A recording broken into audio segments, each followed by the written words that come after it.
Today's video, very simple. I'm just going to be looking at Toronto condos that came onto the market for sale through the lens of my buyers and sellers who are actively right now looking in the Toronto and GTA real estate market. I do this on a daily basis. I always have my finger on the pulse of what's coming and going on the Toronto and GTA real estate market. So in this video, we're going to look at condos. And as I go through the listings, I'm going to comment on the area, the building, what to expect, the market. You know me, I can't stop myself from talking. So it's just not going to be me looking at listings, but me looking at listings and using that as a jumping off point to discuss the market at large. So we're going to take a look at Toronto condo listings once again in the last 10 days. At the time of recording of this video, it is March 11th. So we're going to pretty much see what has come on market March 1st to this point in time. Before we get into that though, hello everyone, this is Sam from SaberiSixRealEstate, Remax Realtron Realty Inc. As always, contact information in the description box. On this channel, we like to discuss everything having to do with the Toronto and GTA real estate market. So if you find any of this content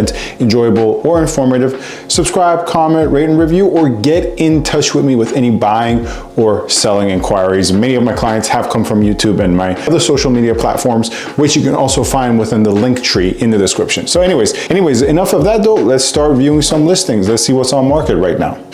All right, let's start with a buyer of mine who's looking for 1+1 in downtown, particularly C1, C8. All right, so here we are. This is the MLS system. Now this is going to be changed, obviously, but we're going to look in Toronto. Obviously, you see a residential condo available for sale, C1, C8. So we're looking for bedrooms 1 and +1s as well, 1. Really the most common condo type, and we're going to not click condo apartment. That does eliminate some results sometimes. In this case, we are open to lofts. And contract date, we're going to look at what's new on market in the last 10 days. Now keep in mind, this is Monday, so a lot of inventory does come on market Mondays, but let's see what we get.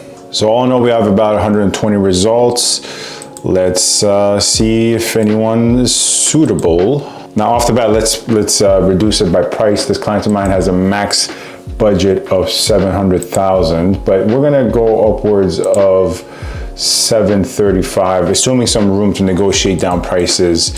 And also, you can't always exclusively look at prices, right? Sometimes the prices are overpriced. Sometimes the prices are actually under market value to induce offer night.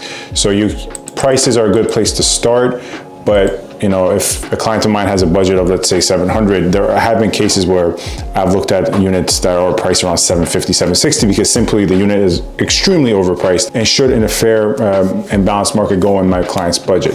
So anyways, we have a 79 results. Now we have, as I said, now we have the 79 results, because obviously I have to kind of send it to myself to do this video. I don't want you guys to see the sellers' names. All right, so let's see what catches my attention here. Here we have first one is this unit, 270 Wellington Street West, unit 202. Now I'm a big fan of this building. It's Icon 1 and Icon 2 by Tridel. As you guys know, I'm a huge Tridel groupie, and I'm a huge fan of Tridel. They do really, really good work. Now, the thing with 250 and 270 Wellington, some of the units 1+1s are obstructed by the Nobu condos. Some buyers don't mind, some buyers really care. So in this case, my buyer does not want something that's obstructed, and I'm not going to be surprised if we see that this is obstructed. There we go, you see? Yeah, exactly. So this, if I were to try to zoom here, you see this is the Nobu condo. So views are obstructed. So that's a no. So next one, we have an interesting one. By interesting, I mean a building that I'm not a fan of. I've already made a video, downtown Toronto condos to avoid, and I listed 159 Wellesley Street East as one of those buildings where I typically recommend my Toronto home buyers avoid when I'm working with them within the downtown Toronto core. Now, once again, that's just my opinion, right? If you have a good experience with this building, or you disagree, you can find people who will disagree with me. Just my opinion. Nonetheless, let's take a look at it. I'm curious. First and foremost, it's listed at $599, which is undoubtedly an offer night listing price. So they're trying to induce the multiple offer strategy. At 650 square feet, anything in this building that's listed for less than $1,000 per square foot, even though I think, once again, the building is a bit overvalued because I don't like it. For some reason in this building, units can sell for around just about 1,000 and above per square foot. So these guys are going for the bidding strategy. I don't think they're going to be successful though, but that's a different matter, not having to do with this building. Overall, the downtown core right now is slower, but let's just take a look at it. I mean, the unit seems pretty decent. The side kitchen is the side kitchen. You can't do much with that. This is a little bit misleading. I don't know what's happening here. This staging, not sure, the color of the ground changed all of a sudden, but yeah, it's just a cookie cutter unit. And this building has some really bad layouts, so this is actually pretty good for the building. See what else is available. Obviously, we're gonna go past 12 York for obvious reasons once again. And I'm not, you know, all these 599s you see, all these 599s and 50 ordinance, for example, here, 365 Church. Right now, I don't recommend buyers get involved with offer nights for condos because most of them are going to fail, especially downtown. North York is a separate question entirely. Even parts of Etobicoke, more seller-friendly markets. Downtown, not so much. So I much rather my client wait for these to fail and I show them the unit once they relist around what they're probably willing to accept. Let's see. This is not forbidding, 8 Mercer 2101. I know this because I showed a unit in this building, 501, which is the exact type of unit. This is just, if the math is correct, about, you know, what was that, 16 stories higher, right? So I already know what the layout is going to be. It's going to have an island in the middle. Yeah, as I mentioned, right now you have the island in the middle, and then you're going to have a little bit of a den in the exact, here we go, by the door. As I said, I showed 501 is the same exact unit. These guys are listed for 610. It's a little bit overpriced, knowing the building, knowing the market. I like the building. It has its caveats, the area, because you got to understand Mercer has all the Nobu condos coming, right? So you're going to have a lot of construction right now. Some of the Nobu condos are occupying a lot of assignments for sale, but none of them have been completely closed with the city, and some are still under construction. So it's going to be a busy streets, a lot of dust, a lot of debris.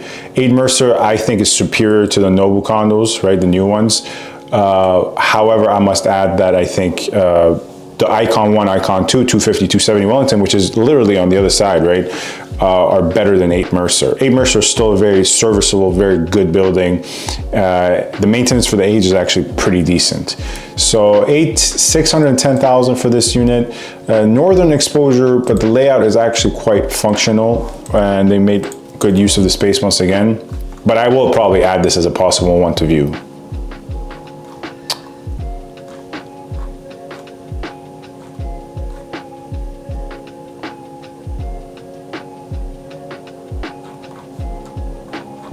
Let's look a little bit higher towards the end of the budget. So here we have a unit in 8 The Esplanade asking for 715,000. Let's look at this unit. It's pretty low to the ground, but pretty decent. I mean, this is a pretty good view. Pretty good. I'm a fan of 8 The Esplanade, right?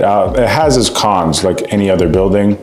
If you're interested, I actually made a whole entire video reviewing 8 The Esplanade. You can check it out somewhere on the top. The link should be there, along with my other Toronto condo building reviews. 197 Yonge, I did a lot of other ones. The long form ones, I've done like 30 short form reviews. You can check that as well, the compilation. But 8 The Esplanade is a pretty good building, I would say. It started off on shaking grounds, don't get me wrong. There was an issue with the crane, a lot of problems. The condo board, some people on the condo board were cut embezzling money. A couple of years ago, keep that in mind, like many years ago. But in recent years, it's made improvements. This unit though, at 715,000, I'm not a fan of the 2 columns. It is a column building, don't get me wrong. So the units do have exposed columns, but not 2. The layout is not that functional. And then you are facing, I think, this is not your balcony. This is definitely some part of the building, I would say. So I think this is a good building, not the right unit, although great view. All right, now let's take a look at 2 bedrooms in downtown, right? Now we're gonna take a look at 2 bedrooms, and once again, C1, C8, with parking. Parking is important in this case. Let's take a look at what's new on market in the last 10 days for 2 bedrooms. 2, 1, all right. So we simply, once again, go and select Toronto, C1, C8, and we go contract date first. Yep, that works. Okay, now 2 bedrooms.